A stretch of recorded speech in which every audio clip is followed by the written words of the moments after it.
For a while back, especially in the 1980s, the chorus was a big fad on the pedal steel, and it was sort of overused a little bit. How much is enough and how much is too much?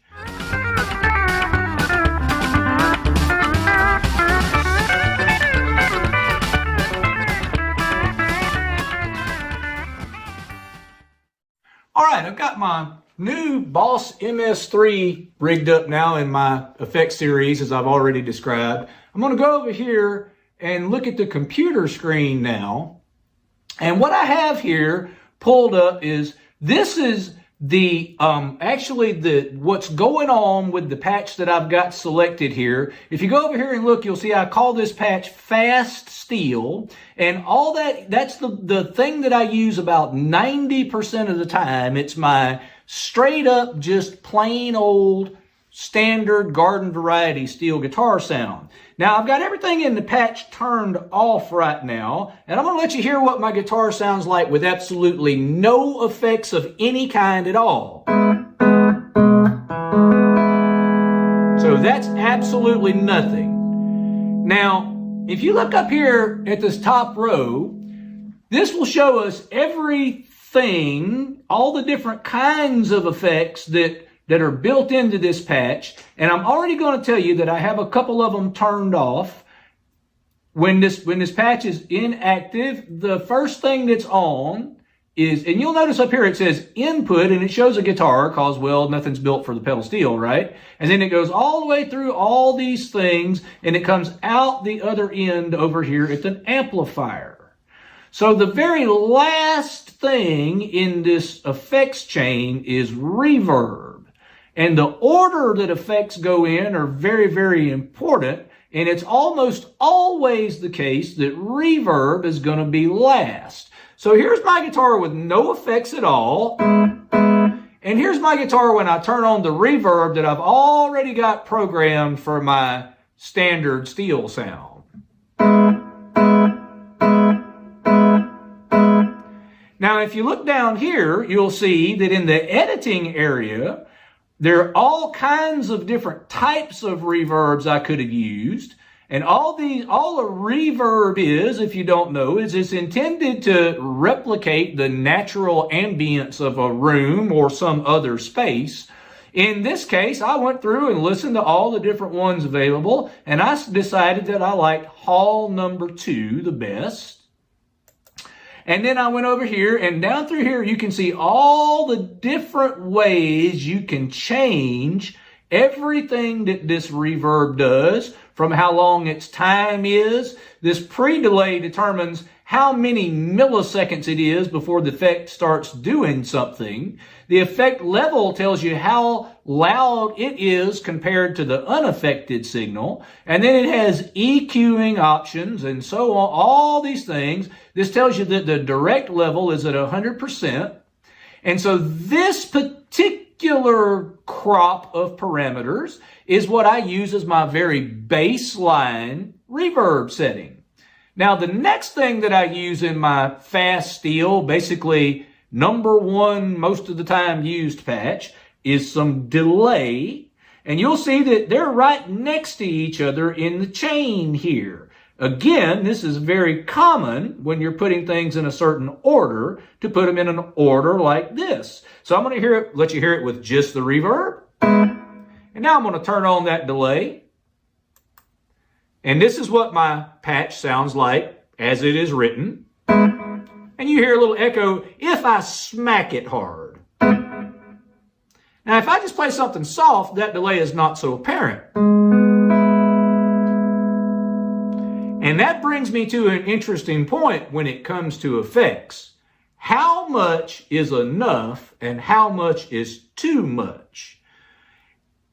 Well, there are a lot of different thoughts on that, but basically if it's very noticeable, then it might be too much. If you think you have enough, then you might have too much. But we're going to go down here and look at how my delay is set up and about how much I use. And you know, these are baseline things.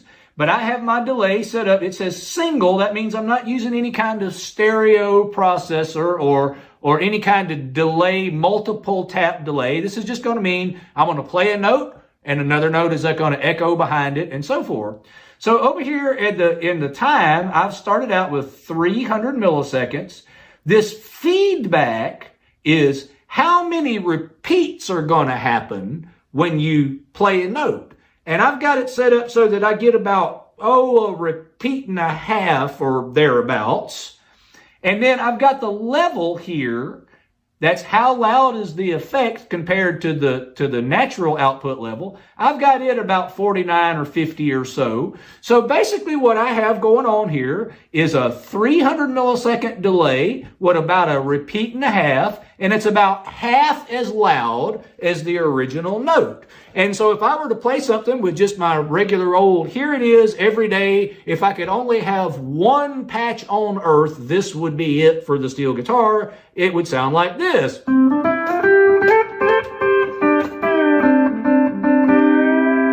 And neither the reverb nor delay is very obvious unless I really smack it hard. And then you can hear that delay come out. So that's all there is to my most basic setting that I use most of the time.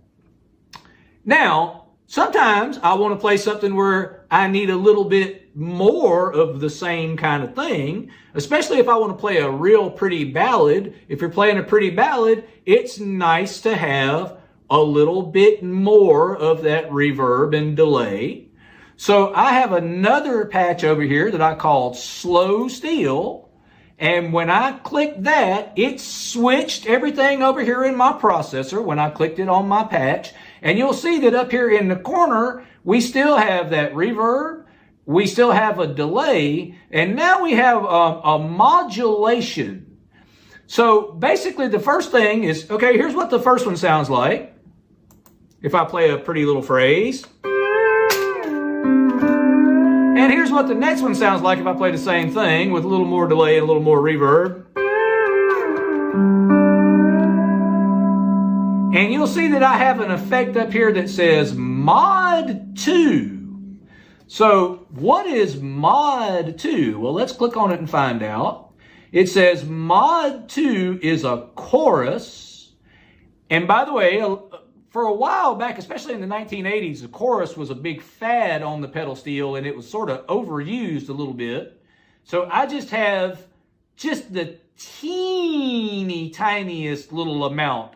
It's barely turned up, but I have a tiny little amount of chorus doing something. It's almost imperceptible. I'll turn it on and off, let you hear what it sounds like without it. And here's with it.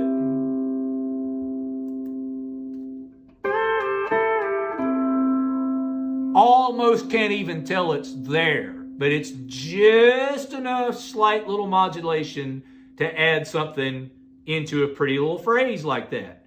So again, a very simple effects path, just a couple of things in it and not too much. See the equipment our pros use at the best prices anywhere online. Support small business and save.